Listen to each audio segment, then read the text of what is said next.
Hey, and welcome to the Fantastic Mr. Podcast. On this episode, we talk about the history, evolution, and golden age of the television.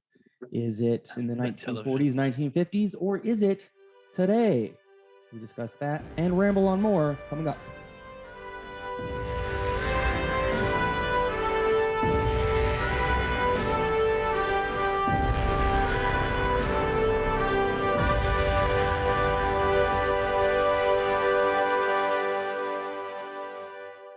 I love that intro. Like a little intro? I loved it. Yeah. It was straight to the point. No, we don't need to say hello. It was the little doodly doo. All right, guys. So welcome back again. This is Jerome Kramers, and I'm here with my hosts, Zack Briggs and Justin Strange. Say hello, guys. Hey, how's it going? Yeah, as you heard on that intro, we're going to be talking a little bit about television, the evolution of it, the history of it, the golden age, as they say. What do you guys think? The prevailing thought is golden age. Justin, you're a professor. Is it right? The golden age is considered what, mid 1950s, correct? Yeah, roughly the 50s. Do you agree with that sentiment?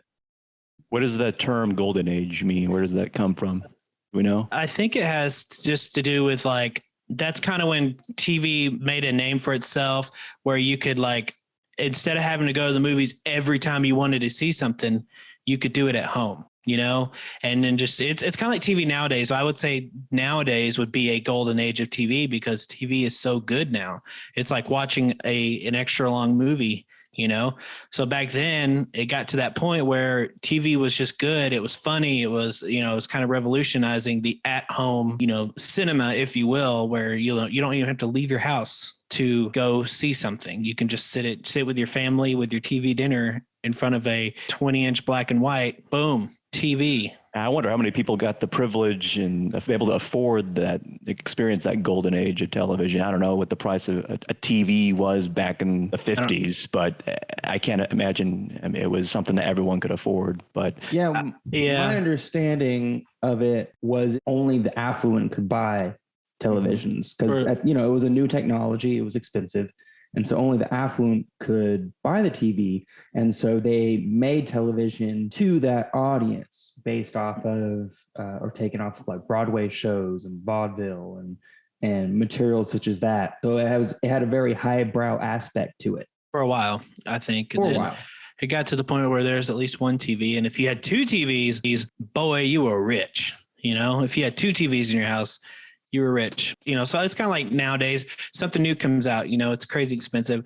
But then as like when the DVD player first came out, it was hundreds of dollars for a DVD player. But then once they started making more, of course, the demand started slowing down and the supply started getting higher. So the demand and just, everything, it just got cheaper and cheaper and cheaper and got to the point where they were making them all over the place. So they didn't have to charge that much. So what do you guys think? Because I'll be honest with you, when I think of golden age of television, I don't think of the 1950s. I think of today. Do you think today is the television today is a true rival to back then? If I can go first, I think it's better. Only because back then, the 1950s is considered the golden days of TV. The popular TV shows some popular TV shows were I Love Lucy, The Twilight Zone, Ed Sullivan, Looney Tunes, Leave It to Beaver. And two of those I know, three of those I've never seen the Ed Sullivan Show, but I assume it's like somewhat like a late night. Oh, okay, so it's a talk show. It was one of the first late night series. Yeah. So I like that Ed Sullivan Show. Yeah. So three of those. I mean, I don't know if you consider Ed Sullivan or talk shows comedies because a lot of times it's funny stuff, but at least two of those are sitcoms, I Love Lucy, Leave It to Beaver. Then you have Looney Tunes, which is animated. So back then it seemed, and then you have The Twilight Zone, which is a little more serious, a little more scary-ish.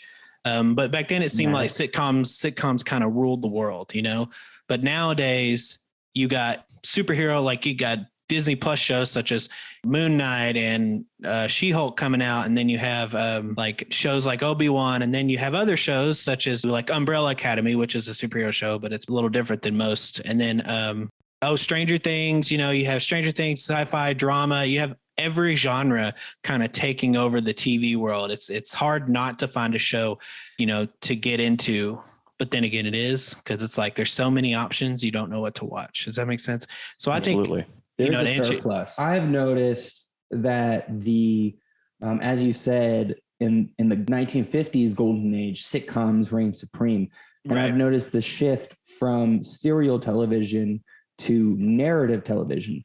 All those shows that you have mentioned, Umbrella Academy, Obi-Wan, Stranger Things, these are all shows that essentially are narrative pieces strung over a series as opposed to a singular film. Well, just like different episodes being about different things, which is what sitcoms are about. They didn't have one continuing storyline like, I Love Lucy and Leave It to Beaver, or no, excuse me, like Obi-Wan and, the Marvel shows where it's all one long, storyline.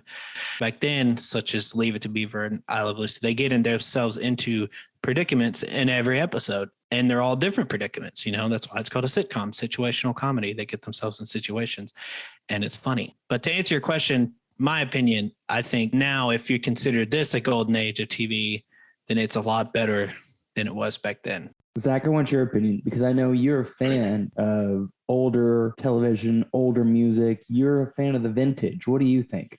So when I think of golden age, the term makes me think of black and white films for the most part and TV. I think like shows like Leave It to Beaver, they are kind of an escape for people back then. The reality is of society. You have the white picket fence and Leave It to Beaver, this seemingly perfect family, and 2 beds, the husband and wife sleeping separately. The reality wasn't like that. The way that society was evolving, at least in terms of Hollywood and TV and film, they were trying to be a little bit careful on what they can show accurately. But I don't know if people back then were really bothered by the accuracies or the absence of seeing kissing on television for a period. I don't know when the first time we saw intimacy in film or TV was. Perhaps you guys know, but I think I find it very fascinating how today you can see so much in terms of gratuitous content, nudity, sex, violence, gore. Yeah.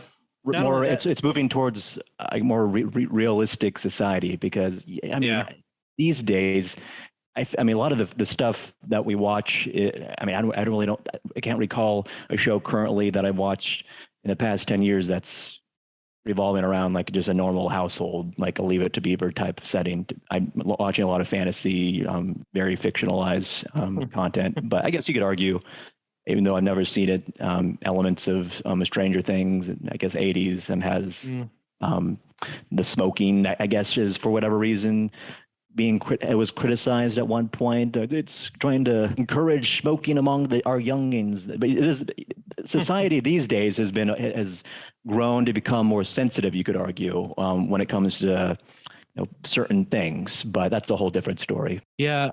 And when you're talking about being kind of revolutionary in the whole intimacy thing, I Love Lucy, and they were one of the first sitcoms to introduce an interracial couple with Lucy and Ricky being, and their real life husband and wife as well. And then you got Star Trek with Uhura. Her name is it Nichelle Nichols and William Shatner, who shared the first, on-screen interracial kiss. And so this, like back then, was a big deal with TV, is seeing, you got Ricky and Lucy who are, Ricky's Hispanic, but then you have Lucy who's white and they're a married couple on screen. And so they kind of took that leap and did that. I don't think, so long as we're talking about Lucille Ball, I don't think that's a mistake either. That Star Trek was the first show to depict a multiracial kiss, because Lucille Ball was actually a producer for the original Star Trek, and she campaigned heavily to get that show made. So if she had any involvement with it at all, then I could very easily see I'm sure it was progressive. Yeah, I'm sure she was like, let's get these two to kiss. I'm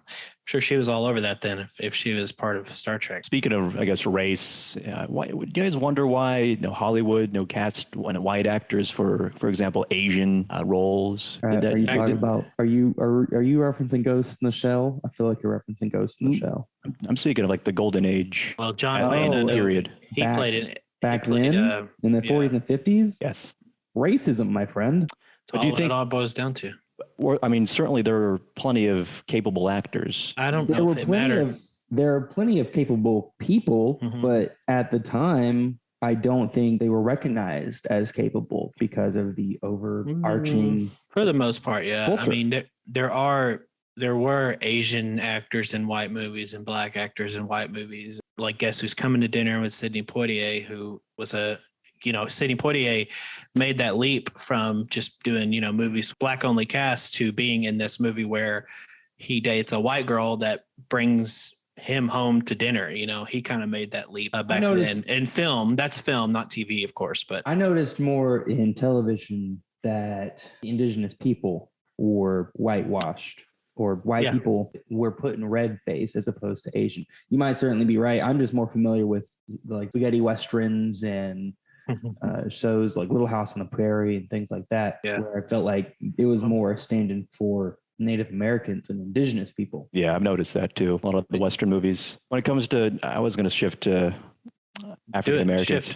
So I guess I'm more familiar with film, but in like the show, a lot of the Bing Crosby Christmas movies, like Holiday Inn, there's a bunch of them. But I noticed a lot of the African American actors and actresses, they often play maid roles or butlers. They're limited in what they can say. But I believe it was there was another movie with Louis Armstrong playing, I believe, himself in a movie called New Orleans. And he has a somewhat prominent part, but again, he's still not the central and surprisingly the focus character. It's focused on these white actors, characters, and what their role is in the movie. But I always found that interesting how gradually over time that African American actors got more time on screen and their roles were more, I guess, centralized and not just side characters. Right. And I think part of that, you have shows like Martin and George Lopez, and this, I'm jumping farther in the future with this, but Martin, George Lopez, the Wayans brothers and stuff like that, where, these shows were created by these people. So that's unfortunately, that's how they were able, some shows, not all shows, how they were able to get those roles. You got Martin, which is Martin Lawrence, who's black and he's the main character. And then George Lopez, who's, Hispanic and he's, the main character. And then the Wayans brothers, and they're the main, it's just like, to a point, they're just, they had to kind of do it themselves. They're like, you know what, if you're not going to put us in if you're not going to put us in something, then we're going to do it. And you even have In Living Color, which is a sketch comedy show that Jim Carrey was in, but he's like the only white guy, one of the only white guys. He's not the only one. So, in order for them to be able to create or be in these roles and do really well at it, be really successful at it, was they're like, it's same with like, movies and Spike Lee and stuff like that, where they're like, if I'm going to do this, then I'm going to have to do it myself. If I'm going to be this prominent figure, if I'm going to be, if I want to be in a show where, I'm the star, then I'm going to have to do it myself. Hopefully someone will pick it up. Luckily they did, they were able to find people to pick it up and give them a chance, which is a great thing. So eventually they just kind of had to say, F it, let's do it ourselves. What are your thoughts on the over time through TV series and shows in general, that the cinematography, the camera work evolved? I just remember like the black and white, a lot of wide shots, not too many close-ups. That's something I always kind of was intrigued by. I mean, like we said, sitcoms reign supreme, like whoever said, I think that was Jake. So, a sitcom is a 3-camera setup. It's like they build a set and then they put 3 cameras, one for the left, one right, and one center. And they're able to, shoot all of them at once so they can get different angles. Whereas now, even with shows like Game of Thrones and like we mentioned earlier, these Marvel shows, these Star Wars shows, these are single camera. So they're able to do a little more, and they're not having to focus on 3 separate cameras and keep them still all the time. They can move them around and stuff. And even shows like The Office and Parks and Recreation and stuff, where it's just 1 camera, but that one, The Office, I think maybe had 2, but it's 2 cameras having to choreograph and figure out, that's kind of the difference between then and now, where sitcoms now, they do it, the first example that comes to my head, like The Ranch on Netflix, which is fairly new. And then How I Met Your Mother and, kind of these newer sitcoms, even How I Met Your Father, which just, recently came out, 3-camera setup. That's what it was back then. That's pretty much all they had to watch. So I think they're able to do a little more. Plus, technology has gotten so great that they can add in things like dragons and superpowers that are kind of believable, even though, nobody has superpowers. But, we believe it in these shows and they look good. I watched the first episode of Miss Marvel the other day and it looked great. Like it looked really good. But that's kind of, kind of the difference between now and then. Like the technology is so much better. And we have these stories that are just so much, so much grander. Take it at a different approach, if that makes sense. I think just the advancement in technology allowed the writers and producers to use different technique. Back then, the cameras, for what you got out of them, were so oversized. They were these big, bulky contraptions. They would have film. They were heavy. And essentially, the only way to film these shows was to stick them on a tripod and do whatever you're going to do in front of them. And as technology advanced and cameras got smaller, film got lighter. Film disappeared. We got digital, and it's been able to become a more compact environment. It essentially just allowed. I don't think the styles evolved from a production standpoint. I would argue that they evolved from a technology standpoint, where producers were able to see that they were capable of doing more and different things, as opposed to producers wanting. I will succeed that producers and directors probably did, and ultimately that's probably what has driven technology to improve, but it's that improvement that allowed them to achieve these new styles. Right. Kind of where I was going with, like, technology got so much better that we're able to create these better, bigger stories, such as Game of Thrones and stuff like that. I mean, you saw in a lot of the old movies like War of the Worlds and even War of the Worlds, the World the Earth Stood Still. I mean, they had these ideas in their mind to create these creatures and floating objects. It was just a matter of technology. Yeah. I mean, even for then, War of the Worlds looked great. Still does, yeah. Yeah. And we talked about, King Kong a while back, and like even now, it with what they had, it looks good. It wasn't like a hack job or anything. They didn't just go in there and like, well, let's do like we do on and of course they're not going to say this in the 30s, but like the Power Rangers, it wasn't like, let's get a bunch of stop motion animation in there. It was, let's build these tiny sets and put a guy in a suit that looks like a robot. That's kind of the cheap way to do it. Whereas King Kong, we're like, let's do it the right way. Let's add stop motion and do all this stuff. They even had VFX back then, like Charlie Chaplin's films and shows. They used matte paintings and all sorts of things to create a sense of depth and dangerous spaces and things like that. So they weren't without their wits. They made great substance out of the technology that they had. It's just things got easier. Yeah, they did the best with what they had, That's about the way you sum it up, until it got to a point where it's like, okay, now we can do anything. We can make a giant purple guy, from another planet chasing a bunch of stones around. Thanks to computers. And it looks really good. Yeah, it's crazy how good, things look nowadays. It really does. Technology.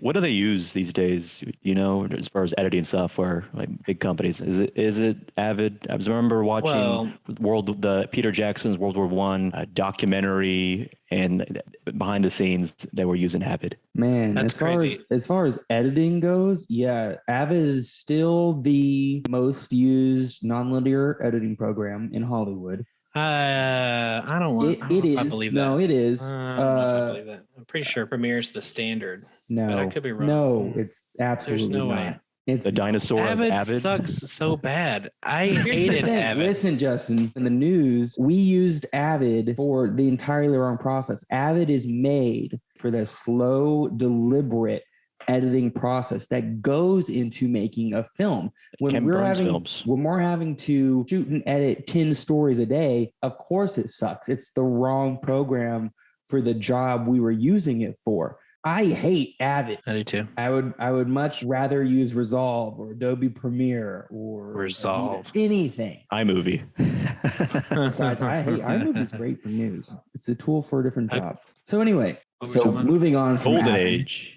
moving on from Avid. Yeah. What are some of your favorite television shows from the Golden Ages, either the 1950s or today? From today, I'd probably say it's The Sopranos, and it's the mafia show about a guy named Tony Soprano and his dealings with the world of drugs, sex, and crime.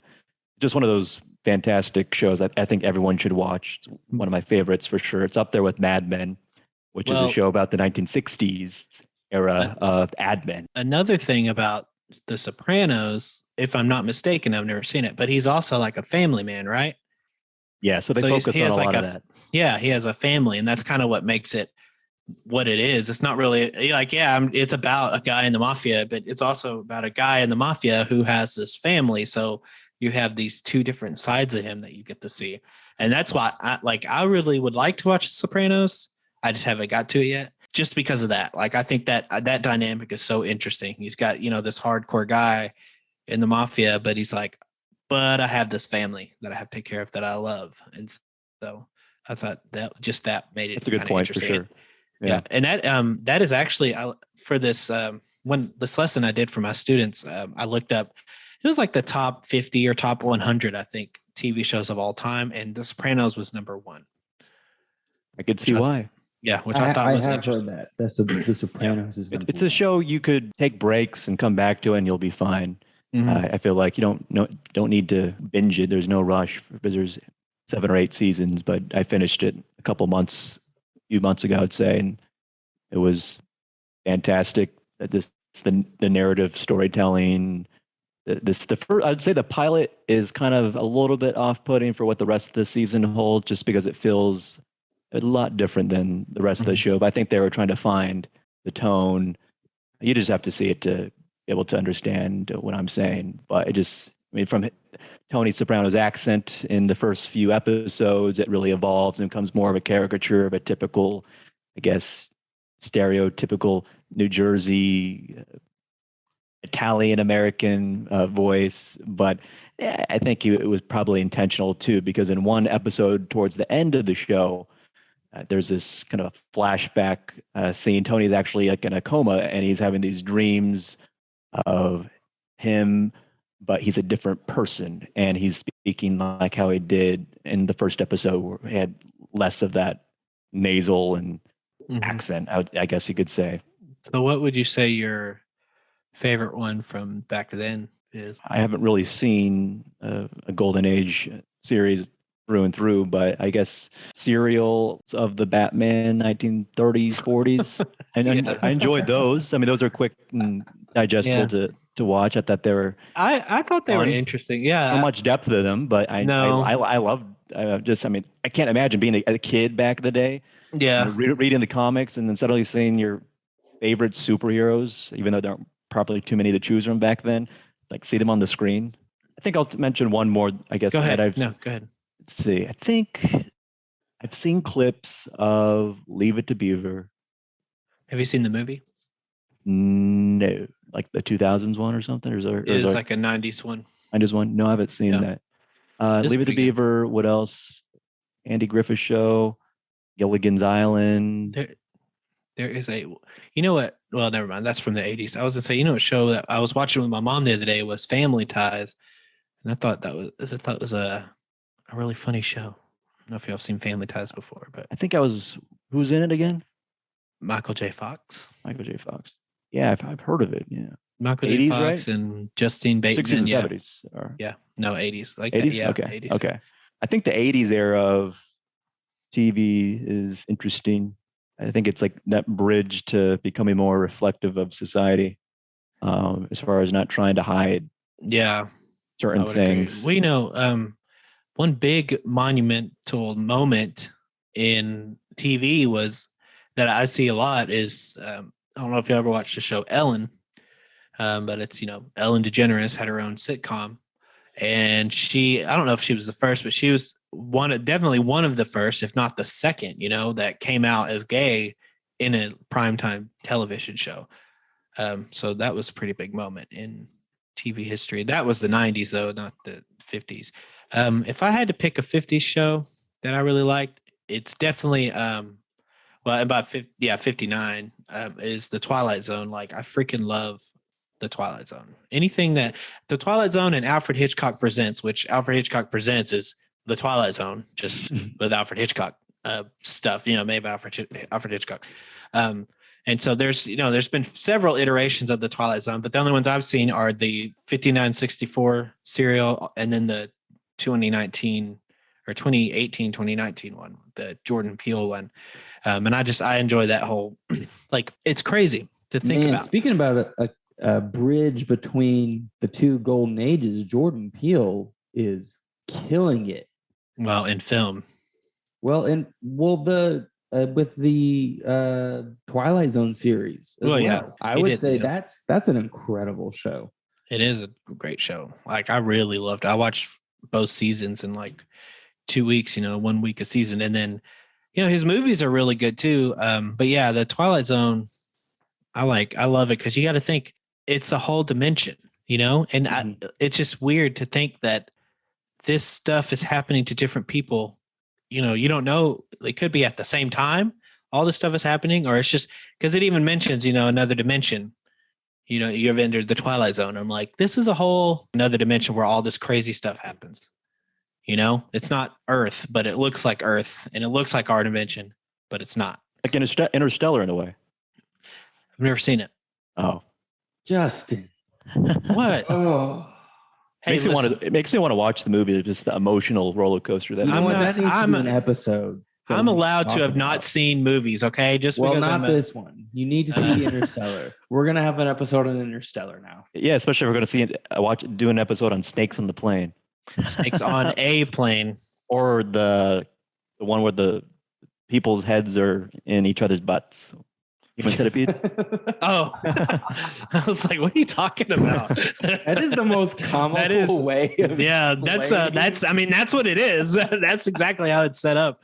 I just had no idea what you're referring to. If someone asked me if I wanted to watch that without any other reference, I'd be like, hell yeah. Let's do it. Until you see the realities of until I saw it. And I'd be like, no. Yeah. And then you're like, oh my God, this is a bad movie. That's why I don't want to see it. And it seems like so disgusting. We probably won't do an episode on the Human Centipede. I'll probably see it, but it's probably day, I'll be like Jake and have the synopsis out in front of me.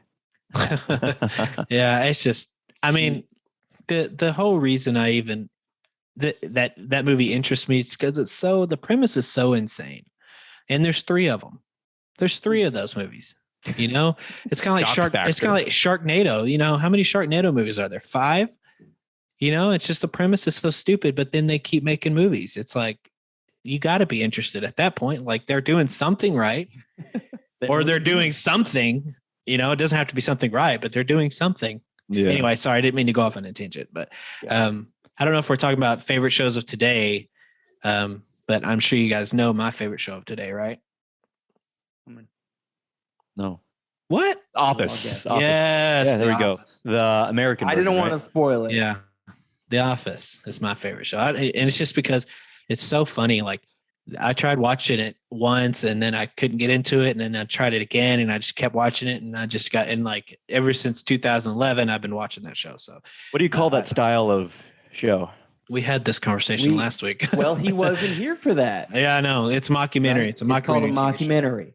Yeah. Where they're talking to the cameras and stuff. Cameras and all that. Yeah. And I need to make a correction about, I know I had talked about Arrested Development being like a mockumentary, but not because they don't reference the cameras, but they totally reference the cameras, because there's a scene where they all have to go to court for George Sr.'s, they had to read off his charges and stuff. And the judge says there are no cameras in my courtroom, and looked straight at the camera, and the camera had to leave. And so, quick correction, Arrested Development totally references the cameras. Okay. So back to the golden age TV. So, do you have anything else to say, Jake? Because I kind of wanted to talk about something. Of course you do. I was just going to say. No, your favorite shows. Your favorite shows. Yeah, you talk, and then we'll talk about this. It's totally fine. Say my favorite shows. I grew up. My parents are on the older side. They had me late. My dad is 72, so I kind of grew up with some of these older shows. I'm not going to say that they were like, they weren't like Grandma, Grandpa, and they only ever watched Little House on the Prairie and I Love Lucy and stuff. But like, we did watch shows like that. I grew up on Star Trek. I grew up on Get Smart. I grew up on I Love Lucy. I grew up on the Andy Griffith Show. Yeah. So any of those old game shows back in the day. Yeah. now that you mention it, and still today, like sometimes I'll go to my mom's house and she's watching like Bonanza and Gunsmoke, Bonanza, Gunsmoke, The Lone Ranger, and like nowadays I'm like I'll sit down and watch them with her because I think they're cool. Like, but back then I didn't really nice white noise. Yeah, back then I couldn't stand them. I hated them. But as I got older, I began to appreciate them more, especially the comedies like Get Smart or, you know, some of even the humorous moments in like the Andy Griffith Show, you know, with Don Knotts. Don Huh? Knotts. Don Knotts. Yes. That's not what I heard you say. Okay. But just like Don Knotts.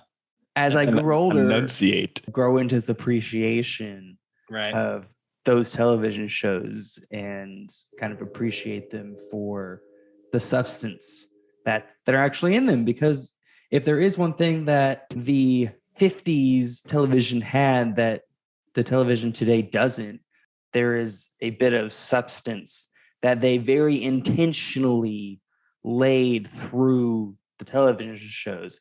At the end of every episode, there was a lesson to be learned. Whereas today, it's not so much as learning a lesson as it is experiencing a story, experiencing emotions, and exploring. So that's a significant difference between the two. And the show ends with everybody laughing. They do end on like a little freeze frame or something. Yeah. We grew up on, like I said, grew up on Westerns and stuff. We also grew up on a show called Petticoat Junction and Green Acres. Not really Little House on the Prairie and stuff as much, but those shows, like I totally grew up and I didn't realize it until you mentioned it, like how much I ended up watching those shows with my mom. So yeah, that's interesting that I can't believe I forgot that. When did reality TV become a thing? I would say the early 2000s because, well, in the 90s, I think the Real World came out, and that kind of, that kind of brought out the reality TV with 7 strangers living in a house together, blah, blah, blah, blah, blah. And then it kind of got popular with the competition shows and Road Rules. Yeah. The Road Rules Challenge. And then competition shows like The Amazing Race and stuff, 2001 came out, and then, cooking shows, and it just kind of became a thing. Yeah. I didn't think about that. Fear Factor. I think I think in the 90s, I think is when the first Real World came out. Cool. What's next? What about Candid Camera? Wasn't that a show in the 60s or something? I mean, yeah, I don't. Well, not really reality television, though, I guess. Well, I would say it was reality. It's just, it's more like Punk, where they try to catch you on camera doing stuff. First episode was 1948, August 10th. Wow. Yeah, Candid. That's crazy. I never watched it, but I do know what you're talking about. And What's My Line? Another great show. Are you familiar with that? Like a bunch of celebrities try to guess the occupation of someone famous, whether like they're a musician and they have like 3 people look dressed the same, but the panelists ask those 3 people questions to try to gauge and guess who is legitimate. That's another great show. It was a CBS show. I know that premise. Mm-hmm. I think they tried to do something like that later, where it's like, it's not really like guessing what they do for a living, but it's more like, it was a show about like people who knew celebrities, and we had to, the audience and whoever had to guess who the person that knew the celebrity was. Does that make sense? Yeah. So I remember the only one I remember was watching one about Pink, and the person was her choir teacher or something like that, her music teacher, and he knew Pink, and the other ones had to kind of lie and say, I know her because of this, and then really they didn't. Stuff. That's kind of what that makes. I just feel like shows like that, game shows back then in the 50s and 60s, allowed for the audience to get a feel for people's personalities, because I think the way people act in movies and TV, just the inflection, and I can't mimic it right now, but the way they were taught in school, I guess, to voice and act in general, comes across as kind of theatrical and theater and delivery. Well, now that you mention it, Zach, it's like, gee, Emily, I don't know what we're going to do. I don't know. Well, that's a good transition into what I was going to mention, because one thing that I taught my students was about, we had all these fictional TV shows and sitcoms and stuff. There was also a thing called the quiz show, right? And so it's exactly like it sounds. Two people get up and they answer questions on TV, right? And so one of the earliest ones were like they were really popular back in the 50s, these quiz shows, because these people were like getting up there, answering these questions, winning a bunch of money. It's kind of like Jeopardy today, but Jeopardy isn't staged. Whereas these quiz shows back then were staged mostly like a show. We actually watched the movie. It's called Quiz Show. And it's got Ralph Fiennes and what is his name? Turturro guy from Big Lebowski. Produced by Robert Redford. Wow. Yeah. And so it's a really good show about this guy, Charles Van Doren, who becomes this, he's on a show called 21, and he becomes like a celebrity, but he's also he works at Columbia. He's a professor at Columbia. His family is very intellectual family. But here's the thing, is 21 was involved in this big scandal where they were either giving the contestants the questions ahead of time or giving the contestants the answers. And it was kind of like, wrestling now is today, where everything is staged and choreographed and all that stuff, but they try to make it seem like it's real. Wrestling's not real. It's totally fake. Everything's staged, choreographed. There are real injuries, but for the most part, wrestling is fake. And with these quiz shows back then, 21 specifically, the first episode wasn't rigged, and apparently it was a disaster. Now, I don't know how it was a disaster. My guess is that either the questions were too hard or something like that. I'm not 100%. Was this a show in the 50s, you said? Yeah, 1956. Oh, wow. The show is from the 56. Now, the movie is from the 90s, and it's a really good movie. Like I said, it's got Ralph Fiennes and I don't know. It's a British dude, right? Yeah, he plays Voldemort. Mm-hmm. And John Turturro's in it. John Turturro, that's what I was trying to say. He was on the Batman, Harry. Right? Yeah, he plays Falcone. Yeah, and so he also is in the Big Lebowski and any Coen brother movie he's in. And so it's the movie's about Charles Van Doren, who's this intellectual guy who is really smart, but then at first he doesn't want to take help, but then he ends up taking help, and it becomes this, after a while it becomes this big scandal. And so these quiz shows were really popular until this happened, and then they just weren't. People just stopped watching quiz shows.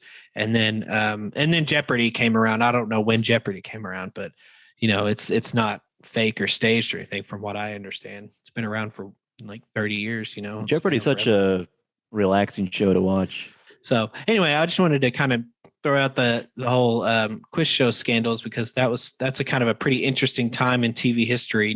As it happened around this golden age of TV, and since that's what we're talking about, I thought it was appropriate.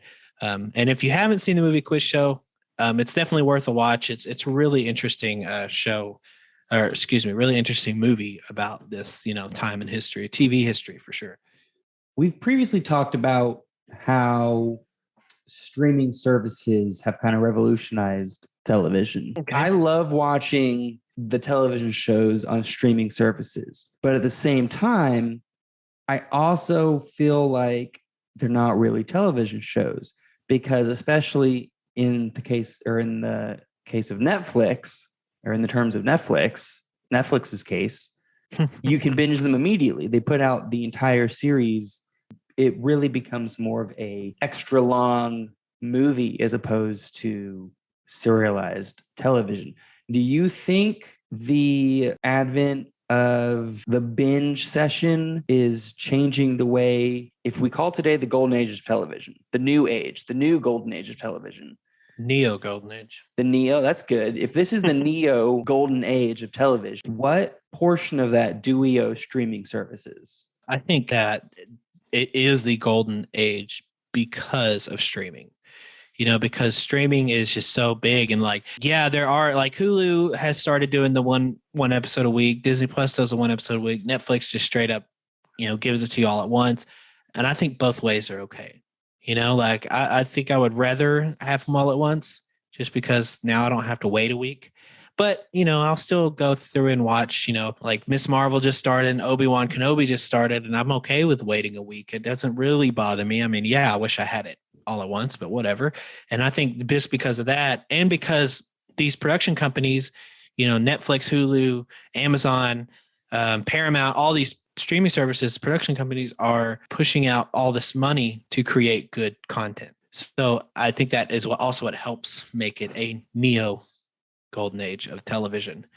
So yeah, I think the streaming services, I believe, definitely help. Yeah, I agree. I remember the days of watching 24 and Lost with my dad, and I love the anticipation of waiting a week, Man, for the next episode. I tell you what, when it comes to 24, that is one show that I hate streaming. My parents didn't get into that show until like, I don't know how many seasons there are, but there was depth of seasons already made when they got into 24. And so they would literally binge watch 24 for hours. And it was so stress inducing. Yes. You don't have that week-long break, and it's just that intensity over and over and over, continuously,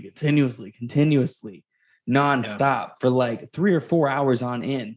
That was way too much for me. And my parents, they didn't bother my parents at all. 24 is one of those shows I feel like you kind of need that week to breathe and process everything and get ready for what's to come, because a lot of the episodes ended on cliffhanger endings. You don't know if someone was, whether it was Jack or one of his colleagues or a bad guy, whether they were dead, what happened to them.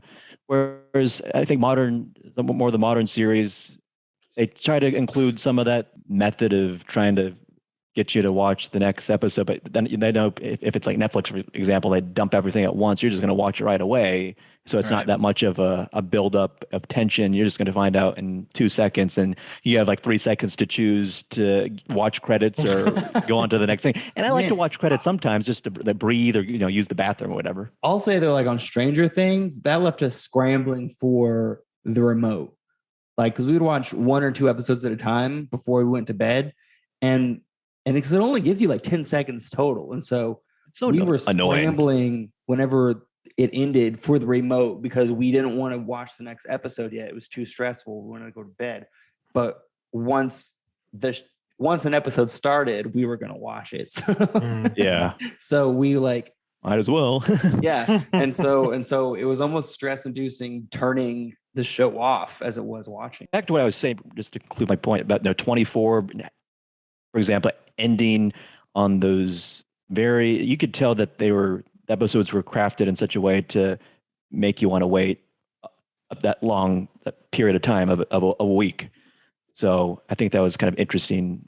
Again, some shows still do that, but again, like Kenobi, I'm not too impressed with the show, but I do enjoy it. I think there's not too many things I'm surprised with, to be honest, but it's I still crave what's to come for sure. Yeah. But the fact that we know what happens in the future in the movies, and he turns into Ben Kenobi, and he becomes one with the Force. It's like, okay, I know the story. Yeah. In the case of 24, I watched the first season and I was like super into it. And then the second season started and I was like, I don't want to watch this anymore. And I haven't watched it since. Really? Yeah. I don't know why. I just instantly was like, I don't want to watch this. Kiefer Sutherland's cool.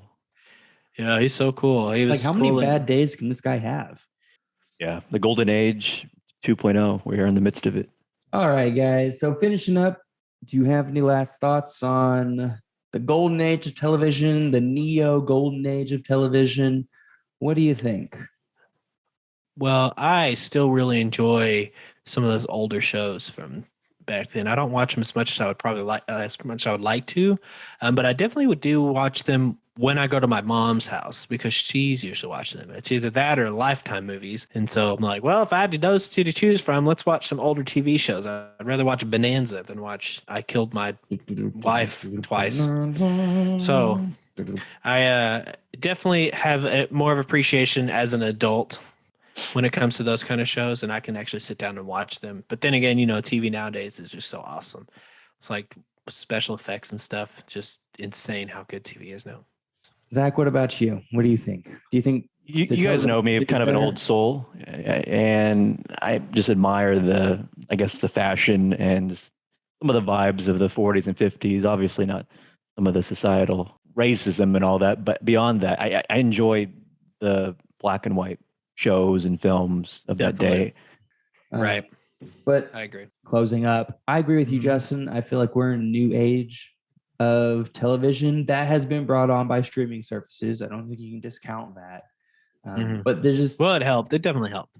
The services that we now have paired with the technology that is accessible, and just the evolution of the production process. The producers and directors today are standing on all the achievements of the ones before, has just created this insurmountable evidence or proof that television today is the best it has ever been so far. Yeah, absolutely. I think it's overwhelming, though. I think there's a massive menu of content. I have more stuff added to my lists on the various streaming services that I watch stuff on than I'm watching like one or two shows at a time. I can't do more than that. And I'm actually trying to go through the boxes of movies and DVDs that I currently own that I haven't watched in a while. I'm trying to go back to watching stuff on like physical copy material. There's so many shows out there that I feel like you almost have to be intentional. If you're going to sit down for the purpose of watch it with an intentional eye, I feel like you have to carve out time. You have to make yourself sit down and watch these shows. And I'm not discounting if you're a listener and you don't watch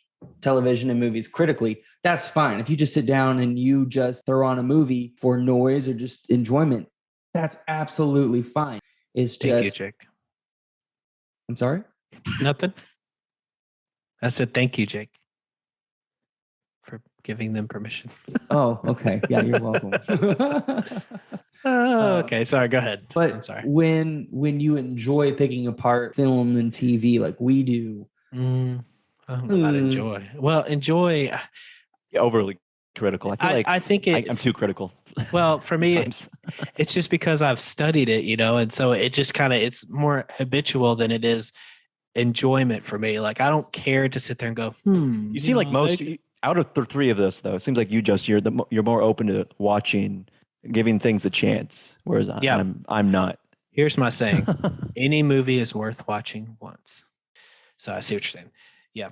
So cool. I enjoy picking apart films, and that means that I have to actually sit down and set time aside for it. So anyway, all I have to say, I think we're in agreement that television today is probably we love TV. Yeah. Oh, sorry. Yeah. Do you guys have any other last comments? Yes, I'm looking forward to the next age, the golden age of Golden Age 3. Golden Age 3. VR headsets. That's the sequel. Want to be able to touch and feel and taste what's on screen. they had smell-o-vision where you like... They're like, 4D cinema. Well, smell-o-vision was, I don't remember exactly how it worked, but I think it was like a scratch and sniff type thing where you scratch and sniff what's on TV. It was. Like on Willy Wonka? It was. It came in the TV Guide magazine, and it gave you a list that said, like, at 15 minutes and 17 seconds in the show, scratch this and sniff. Or when you see this silly little marker in the corner, scratch and sniff. And so it's kind of like a weird, that was the innovation. Oddly complicated process. Yeah, it's so silly. They tried. Yeah, they tried. They tried. All right, cool, man. Well, that was an interesting conversation. What do you guys think if you're listening? If you've made it this far to us ramble, what do you listeners think? Tell us on Facebook, Instagram, Twitter, YouTube. Those are all avenues in which you can contact us. Tell us, is this television age the best, or is it back in the 1940s or 50s or some other time that we didn't talk about? Maybe you think 80s was where it's at. I don't know. Or maybe you're from the future. Get to enlighten us about what's going on in your time. Yeah, if you're like in 2025 and you found us.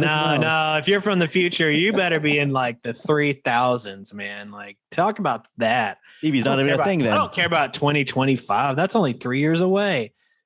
Go farther in the future. Go to like to 2500 or something. Oh my God. If someone in the future like they're on YouTube and it like pops up and it's like, there's like, oh, it's 2028 and I'm listening to the soundtrack. That kind of future, not someone literally time traveling, you absolute spoon. I don't understand what you're talking about now. Oh my God, forget it. You've lost me. Sorry for mentioning the future. Remember Joker in 1989? Guys, like, thank you so much for being here on this podcast and giving us your time. From myself, from Zach, from Justin. Have a fantastic day. See you guys. Yeah.